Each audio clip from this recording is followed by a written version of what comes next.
Welcome to this explainer. Today, we're diving into a story you probably think you already know inside and out, the American Revolutionary War. I mean, it's the ultimate David versus Goliath narrative, right? A scrappy, underdog group of colonies takes on the absolute biggest, most powerful empire on the planet, and somehow, against all odds, they actually win. But here's the thing. The standard history book story often completely skips over how that victory was actually achieved. And even more importantly, it skips over who truly paid the price for it. So we're going to peel back the layers of the battlefield strategy today and take a hard look at the hidden war fought by everyday people. Okay, let's dive into this. We'll start with the monumental challenge of taking on an empire, followed by turning the tide and the victory at Yorktown. Then we'll pivot away from the generals to look at the unsung heroes, before finally reckoning with the cost of victory. Section 1. Taking on an empire, the David versus Goliath reality. To set the stage, it's 1775, and this local colonial rebellion has suddenly exploded into a full-out military conflict. Now, any initial optimism the revolutionaries had, it met harsh reality almost immediately. The war actually kicked off at Lexington and Concord more than a full year before independence was even declared. And by the summer of 1776, the British literally unleashed the largest expeditionary force in their entire history, aiming straight for New York. Their goal was pretty straightforward: seize the Hudson River and completely cut off New England from the rest of the colonies. The Continental Army took devastating losses and faced a disastrous, crushing retreat right through New Jersey. Look at Washington taking command here at Cambridge in July 1775. He strikes this incredibly heroic pose, sure, but just imagine the sheer weight on his shoulders in that moment. He was inheriting a largely untrained, disorganized force that was facing an absolute juggernaut. Not only were the British bringing their world-class professional military, but they were bolstered by tens of thousands of highly trained German mercenaries, the Hessians. Washington wasn't just fighting a war. He was frantically trying to keep a fragile rebellion from being entirely snuffed out in its very first year. Section 2. Turning the tide, a desperate gamble and a new strategy.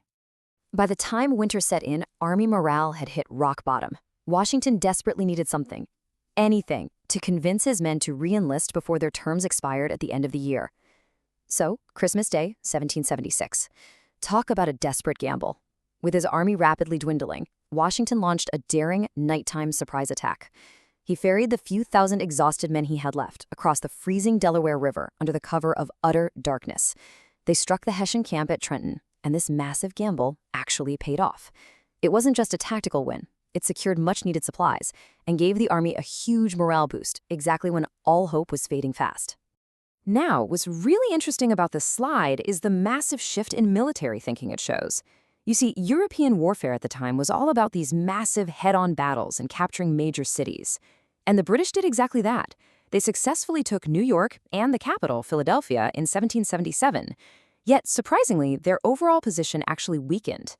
Washington brilliantly realized that his totally untrained army couldn't possibly win traditional head-on engagements. So he just changed the rules. His new logic of warfare focused on smaller, frequent skirmishes. His primary goal wasn't holding territory anymore, it was simply keeping his army intact. He completely understood that as long as the Continental Army existed in the field, the war would continue, no matter how many cities the British captured. This strategy bought time, and it directly led to a massive strategic breakthrough at Saratoga. That 1777 victory was the ultimate turning point, because it proved to the rest of the world that the Americans could actually hold their own. As perfectly captured in the 1782 cartoon, Britain suddenly wasn't just fighting a few American rebels anymore. The news of Saratoga convinced France to sign a treaty of alliance. Almost overnight, a localized colonial rebellion exploded into a massive, resource-draining global war for Britain. Suddenly, the British Lion was forced to fend off the French Rooster, the Spanish Spaniel, the Dutch Pug, and the American Rattlesnake, all at the exact same time. Section 3. Victory at Yorktown, Trapping the British. By 1781, fighting this sprawling global war was really taking its toll on Britain. And back home, public support for the incredibly costly North American campaign was tanking. This perfectly set the stage for the final major entrapment. Washington marched his troops all the way from New York down to Virginia to trap the British Southern Army, which was commanded by General Charles Cornwallis. Cornwallis was dug in at Yorktown just waiting for reinforcements, but the Americans and their French allies arrived first. A crucial contingent of the French Navy blocked any chance of escape by sea, completely encircling the British forces. After laying a brutal siege to the city, they forced a total surrender. Losing an entire army like that definitively shattered whatever was left of British public support. They had no strategy left. Peace negotiations began, officially ending the war in September 1783. Let's move to and see how this builds. Section 4. The Unsung Heroes. The War Off the Battlefield.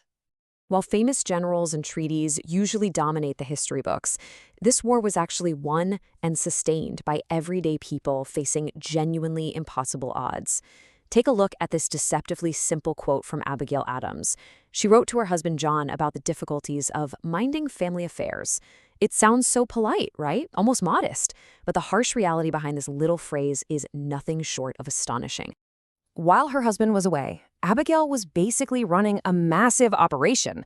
She was managing the planting and harvesting of crops during severe labor shortages and crazy inflation. She handled tenants, raised children, produced clothing, and kept her family afloat. And she was safely out of the direct line of fire. For others, the war was literally on their front porch. Take Mary Silliman in Connecticut. When a British fleet attacked her town, she calmly evacuated her entire household under fire while her husband was away leading the militia. Later, when her husband was actually captured by loyalists, Mary, who was 6 months pregnant, mind you, spearheaded a daring effort to capture a prominent Tory leader just so they could negotiate a hostage exchange to get her husband back. I mean, that is the reality of the home front. So the crucial point is that the chaos of war completely disrupted the existing social order, and thousands seized that disruption as a literal lifeline. An estimated 30,000 to 100,000 formerly enslaved people boldly used the absolute tumult of the war to desert their enslavers and secure their own freedom. The British actually actively encouraged this, promising freedom to enslaved people who joined their cause as early as 1775. But Black Americans also deeply impacted the American side, despite some intense initial resistance. Actually, George Washington, an enslaver himself, originally pushed back hard against allowing Black men to join the Continental Army. But he eventually relented. And look closely at the incredible diversity captured in this watercolor of the Continental Army. You clearly see a Black soldier from the 2nd Rhode Island Regiment standing right alongside a militiaman and a frontier soldier. Black men like Peter Salem, whose enslaver freed him so he could fight, faced down British regulars at Lexington and Bunker Hill. Salem fought valiantly alongside dozens of other Black Americans, ultimately earning the ability to determine his own life after his enlistment ended. Which brings us to our final part, Section 5, the cost of victory, a nation born in debt and grief. The parades happened, the treaties were signed, and victory brought incredible new political opportunities. But we really have to pause and ask ourselves, what did this victory actually cost? What was the true, devastating price paid by the people who lived through it? For the soldiers on the ground, the physical toll was beyond brutal. They suffered through severe winters with painfully inadequate resources. During just one single winter encampment at Valley Forge in 1777 to 1778, over 2,500 Americans died. And that wasn't from enemy fire. That was from disease and exposure to the freezing elements. And for the survivors returning home, well, they didn't exactly return to a relaxing peace. They found a thoroughly devastated post-war reality. The brutal fighting, which often pitted literal neighbors and family members against each other, had completely decimated entire communities, particularly down in the South. Thousands of women across the new nation were left widowed. The brand new American economy was completely weighed down by a crushing war debt and heavily depreciated currencies. Sure, state constitutions had created these fancy new governments on paper, but now the people actually had to figure out how to govern themselves in practice, literally rebuilding their lives from the ground up. The opportunities created by the revolution were absolutely profound, yes, but we have to remember they were paid for in immense blood, treasure, and grief. The war was officially over, but the hardest work was just beginning. It was left to these bruised, battered survivors to actually seize those hard-won opportunities. How would they forge, define, and actually run this massive, brand-new nation-state? That is a huge, monumental question, and it's exactly where our exploration of the war's true cost ends today. Thanks so much for joining me on this explainer, and remember, always keep questioning the history you think you know.